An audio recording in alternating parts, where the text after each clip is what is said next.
नमस्कार। उमाशंकर सिंह पॉइंट में आपका स्वागत है। आज का पॉइंट कि क्या पेट्रोल डीजल गैस की कीमत बढ़ने का अंदेशा है।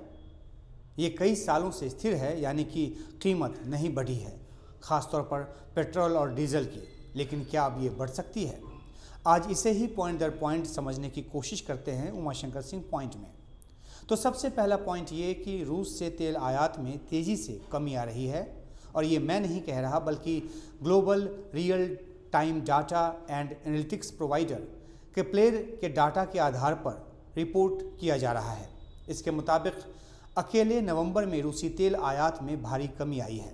अक्टूबर में जहां प्रतिदिन 1.88 मिलियन बैरल कच्चा तेल रूस से टैंकरों पर भारत के लिए लोड हो रहा था, वे 1 नवंबर से 17 नवंबर के बीच घटकर 6,72,000 बैरल प्रतिदिन रह गया है। ये करीब 66% की कटौती है। विपक्षी दल आरोप लगाते हैं कि अमेरिकी राष्ट्रपति ट्रंप के दबाव के आगे मोदी सरकार झुक गई है और रूस से तेल खरीदना वो कम कर रही है और ख़त्म करने की तरफ बढ़ रही है। हालांकि ये रूस की दो सबसे बड़ी तेल निर्यातक कंपनियों रोसनेफ्ट और लुकोइल पर अमेरिकी प्रतिबंध के मद्देनज़र हुआ है, ये भी सच है। गौरतलब है कि पहले रूस के तेल पर प्राइस कैपिंग थी और कीमत के दायरे में रहकर रूसी तेल की खरीद भारत समेत कई देश कर रहे थे।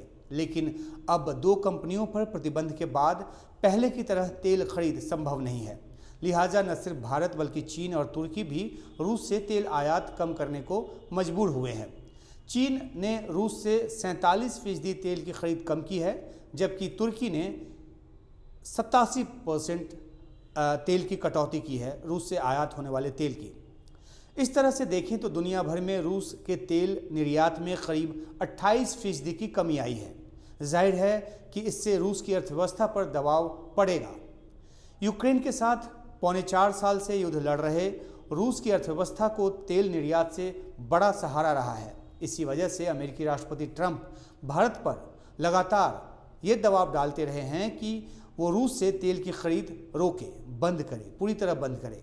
यहाँ तक कि ट्रंप ने भारत पर 25% अतिरिक्त टैरिफ भी लगा दिया। ट्रंप की तरफ से अमेरिका की तरफ से जब भी रूस तेल खरीद रोकने की बात होती है, भारत का जवाब होता है कि तेल खरीद का जो फैसला है वो भारत का संप्रभु संपन्न फैसला है, सॉवरेन डिसीजन है। वो जिससे चाहे तेल खरीद सकता है, जिससे सस्ता तेल मिले तेल ले सकता है, ताकि अपने देश की जनता को उचित दर पर तेल दे सके। यहाँ तक कि जब ट्रंप ने अपनी तरफ से दावा कर दिया कि भारत रूसी तेल खरीद धीरे धीरे बंद करने की तरफ आगे बढ़ रहा है, प्रक्रिया उसकी शुरू हो गई है, तब भी भारत की तरफ से यही जवाब दिया गया। हाँ, ये भी कहा गया कि तेल कंपनियों के ऊपर है कि वो जैसा उचित समझे वैसा करे। इसके बाद तेल कंपनियों की तरफ से बयान आया कि सरकार के दिशा निर्देश के मद्देनज़र रूस से तेल खरीद को रिकैलिबर किया जा रहा है। और अब रिकैलिबर करने का मतलब जो है वो साफ हो गया है कि तेल खरीद में बड़े पैमाने पर कटौती शुरू हो चुकी है। और ये एक ऐसे समय में हुआ है जब रूस के राष्ट्रपति पुतिन सालाना बैठक के लिए भारत आने वाले हैं। रूसी मीडिया की तरफ से तो 5-6 दिसंबर की तारीख भी बता दी गई। हालांकि भारत ने आधिकारिक तौर पर पुष्टि नहीं की है और ये भी कहा है कि उचित समय पर इससे संबंधित जानकारी जो है वो साझा की जाएगी। विदेश मंत्री एस जयशंकर मॉस्को में हैं और इधर पीएम मोदी जो हैं वो रूस के एक डेलीगेशन से मिले हैं, उसके प्रमुख से मिले। और इसका मतलब ये हुआ कि पुतिन के दौरे की तैयारियां चल रही है। लेकिन एक पेंच है, अगर रूस तेल खरीद में भारत की कटौती को पुतिन ने दिल पर ले लिया तो रोड ब्लॉक आ सकता है। वे पहले एक कड़ा बयान भी दे चुके हैं। हालांकि ऐसे किसी रोड ब्लॉक को डिफेंस खरीद और दूसरे व्यापारों के जरिए ख़त्म किया जा सकता है, कम से कम तर किया जा सकता है, ये भी एक सच्चाई है। तो इस डेवलपमेंट पर भी नज़र रहेगी। बहरहाल भारत रूस से पहले भी बहुत तेल नहीं खरीदता था। 2022 से पहले तो महज 2% के आसपास या उससे भी कम ये तेल खरीद होती थी। यूक्रेन युद्ध शुरू होने के बाद से अधिकतम लगभग 40% तक चला गया या उससे भी थोड़ा अधिक चला गया। अब इसमें तेज़ी से गिरावट आ रही है। तो दो सवाल हैं, भारत इसकी भरपाई कैसे करेगा? रूस के तेल में कटौती के बाद कहां से कच्चा तेल लेगा कि देश में जो तेल की कीमत है उसको स्थिर रखा जा सके और जो ज़रूरत है उसको पूरा किया जा सके, उसे बढ़ने से रोका जा सके, कीमत को बढ़ने से रोका जा सके, या रूसी तेल खरीद में कटौती या उसे पूरी तरह से रोके जाने के बाद देश में तेल की कीमतों में इजाफा तय है। ये भी एक बड़ा सवाल है। हालांकि इस तरह की सूरत में इसका राजनीतिक असर भी होगा और मोदी सरकार नहीं चाहेगी कि कीमत बढ़े। ठीक है कि बिहार चुनाव बड़े अंतर से एनडीए जीत चुकी है, लेकिन आगे भी कई राज्यों में चुनाव हैं। खैर, लेकिन फिर सवाल वही है कि रूस से आयात में जो कटौती हो रही है, की जा रही है, वो वाला जो तेल है वो कहाँ से आएगा। एक जानकारी ये भी है कि रूस से जो कच्चे तेल की आयात में बढ़ोतरी हुई उसका करीब 70 से 75% हिस्सा ही घरेलू उपयोग के लिए था। बाकी 25-30% हिस्सा जो है वो भारतीय तेल कंपनियां यूरोप समेत दुनिया के कई देशों को बेचकर मुनाफा कमाती रही है। सामान्य ज्ञान कहता है कि घर में कीमत बढ़ने से पहले भारतीय तेल कंपनियों को पहले इस बाहरी मुनाफे वाले सौदे को रोकना होगा, लेकिन जब वो रुकेगा तो तेल की जो ग्लोबल कीमत है, जो ग्लोबल प्राइस है, उसमें इजाफा होगा, क्योंकि यूरोपीय देशों को कहीं ना कहीं से तो एनर्जी चाहिए और ख़ासतौर पे ठंड के मौसम में जब उनको ज़्यादा एनर्जी की ज़रूरत होती है तो उनको ज़्यादा जो है वो तेल गैस चाहिए होता है।